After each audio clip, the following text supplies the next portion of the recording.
The government is giving HMRC sweeping new powers. Your bank will be forced to hand over your national insurance number, link it to your savings accounts, and if the interest you earn goes above a certain level, HMRC won't send you a polite tax bill. They'll simply take it from your wages or pension automatically. This is serious. So in today's video, we'll cover why the government is going after our wages. Chapter 1, the savings trap nobody saw coming. According to the FCA, around 20% of us have at least 25,000 in savings. Now, if you're sitting there thinking, well, good for them, I don't have 25,000 lying around, think again. That figure doesn't just represent wealthy people. It could include someone who received a redundancy payout, retirees who took their tax-free pension lump sum, families who inherited a modest amount, or even just ordinary people who've been carefully saving for years. And here's the key. 25,000 isn't about the balance itself, it's about the interest it generates. At today's savings rate of around 4%, that balance would earn 1,000 in interest a year. Why does that matter? Because that's the limit of the personal savings allowance for basic rate taxpayers. Higher rate taxpayers only get £500, additional rate taxpayers, £0. So if your interest tips over that allowance, you owe income tax. And with rates where they are now, far more people are hitting that threshold than ever before. In fact, the number of people paying tax on their savings has jumped from 650,000 in 2021 to 2.5 million today, and it's set to reach 3.35 million in the next few years. Let's be honest, the government aren't the best. But on the flip side, I don't believe in spending too long whinging about external factors like the government. I believe the solution is education. So hit subscribe and I'll use my 24 years investing experience to help you retire early. Chapter 2, the new HMRC powers, April 2027. So what exactly is changing? Starting in April 2027, under rules signed off by Chancellor Rachel Reeves, banks will be required to collect and record your national insurance number, share that information with HMRC, allow HMRC to cross-check your savings interest against the personal savings allowance. Then, if you owe tax on the interest, HMRC won't wait for you to file a self-assessment. They'll simply amend your tax code so the money comes out of your wages automatically or deducted directly from your pension income. No letter in advance, no chance of query the numbers beforehand, just deductions. And if HMRC get it wrong, which, let's be honest, isn't exactly unheard of, it's your problem to fix. You'll have to fight to reclaim the money. As always, nothing in this video should be taken as financial advice, and the full disclaimer can be found below in the description. Chapter 3, why the government is doing it. So, why now?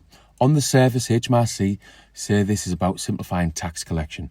They argue that people won't need to fill in a self-assessment for small amount of savings interest. Sounds reasonable, I suppose, but let's look closer. HMRC currently collects only about 80% of the savings tax that's due. That means billions are slipping through the cracks. The government is staring at a 50 billion black hole in the public finances, according to the National Institute of Economic and Social Research. And in the 2024-25 tax year alone, HMRC expects to pull in around 6 billion from savers. So this isn't just about efficiency, it's about plugging the gaps. And who better to target than ordinary savers? People who, on paper, look like they can afford it. Critics call it tax by stealth. Others go further, labelling it legalised wage theft. This is bad, yes, but again, don't spend too long whinging and moaning like many of the people I know and love. Education is the solution. Like my new playlist, How to Retire Early Step by Step. Educate yourself, invest, become financially free, then help as many people as possible do the same. This is the way I think, for what it's worth. Chapter 4, the risks and realities. Let's talk about the risks. First, administration errors. We know HMRC doesn't have a flawless record.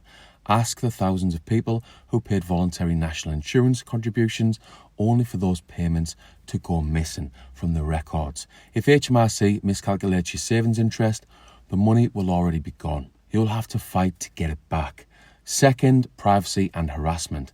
Banks and pension providers will be tasked with chasing customers for their national insurance numbers.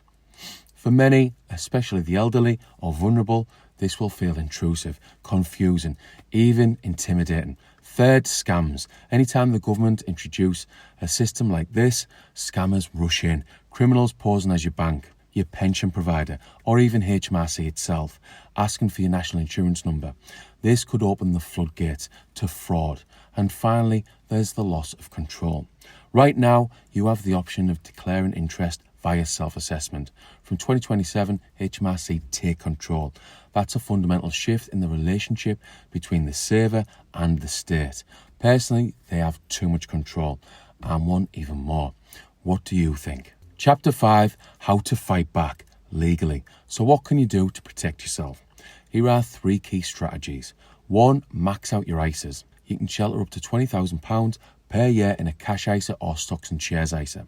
Parents can also put £9,000 per year into a junior ISA for each child. Interest, dividends and gains inside an ISA are tax-free. HMRC can't touch them. 2, use your pension allowance.